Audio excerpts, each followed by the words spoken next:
aujourd'hui je vais te parler d'une astéracée, l'Achillée millefeuille. C'est la même famille que la pâquerette, l'arnica, la camomille.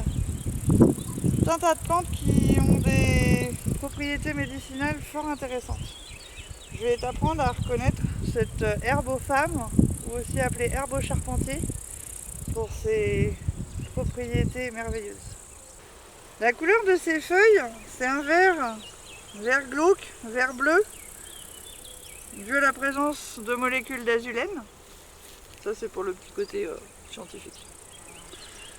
Les feuilles elles sont très découpées sur l'Achillée millefeuille et c'est un excellent moyen de la reconnaître.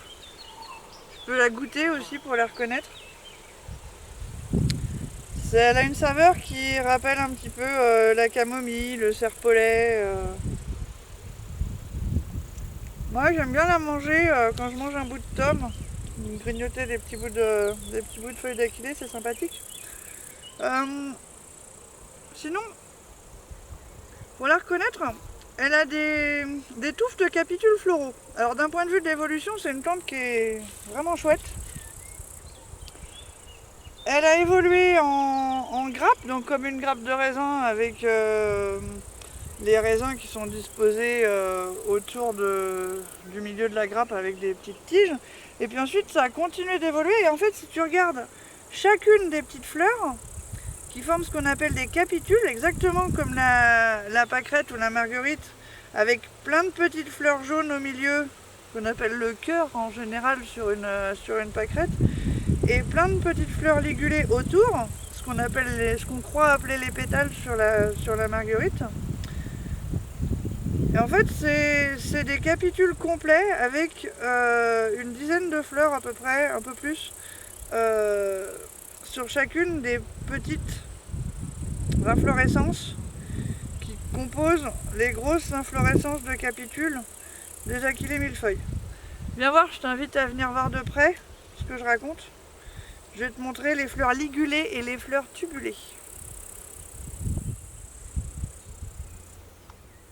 Il y a des fleurs ligulées et des fleurs tubulées, exactement comme le pissenlit ou la pâquerette. Les fleurs ligulées, elles ont 3 petites dents chez l'armoise, chez l'Achillée millefeuille, chez la pâquerette, alors qu'elles en ont 5 chez la camomille. Donc là, il faut vraiment que tu regardes de près, c'est le bout de ce que tu appelles le pétale sur une pâquerette. C'est juste que c'est pas un pétale, c'est une vraie fleur en fait, si tu regardes de très très près. Les fleurs tubulées, donc sur la pâquerette, c'est celles qui sont au milieu. Sur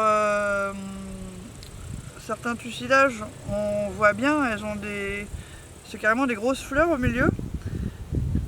Sur l'Achillée millefeuille, ces fleurs tubulées, elles sont quand même beaucoup plus en forme de tube que les fleurs ligulées qui sont plates. Donc ça c'était pour montrer que l'Achillée millefeuille, vu de très près, on voit des dizaines de petites fleurs quand on fait un gros plan. L'Achillée millefeuille, des fois elle est plus rose, des fois elle est plus blanche. Il existe une variété qui est cultivée, on peut acheter les graines, les planter dans son jardin. Si tu déterres l'Achillée millefeuille, tu risques d'être surpris parce qu'en fait c'est une plante qui pousse avec des rhizomes. En fait là, si on regarde le terrain qui est en pente, l'Achillée millefeuille va tenir la terre grâce à ses rhizomes. Et c'est pour ça qu'elle se développe aussi bien dans ce terrain-là, parce qu'elle a des facilités pour pousser sur ce champ, dans ce champ-là, que n'ont pas d'autres plantes qui pourraient lui faire de la concurrence. Monsieur Sauterelle ne s'y trompe pas. Il s'est posé sur une fleur d'Achillée. Il doit bien connaître les vertus qui l'intéressent. Avec les articulations qu'il a, il a dû se rendre compte que c'était bon pour éviter les rhumatismes. Elle a des propriétés validées anti-inflammatoires. Elle a des propriétés cicatrisantes. D'une manière générale, l'Achillée millefeuille, c'est une plante qui agit sur la circulation du sang. C'est pour ça que les personnes qui sont traitées ou qui ont un traitement anticoagulant ou pour le cœur doivent éviter de faire des cures d'Achillée millefeuille. Tu peut faire une infusion de temps en temps d'Achille millefeuille pour le plaisir, mais il faut éviter d'en faire une cure parce que ça peut avoir un impact sur l'ensemble des fluides de ton corps. Donc ça sert aussi à rééquilibrer les différents fluides et les différents échanges qui se font au niveau moléculaire dans ton métabolisme.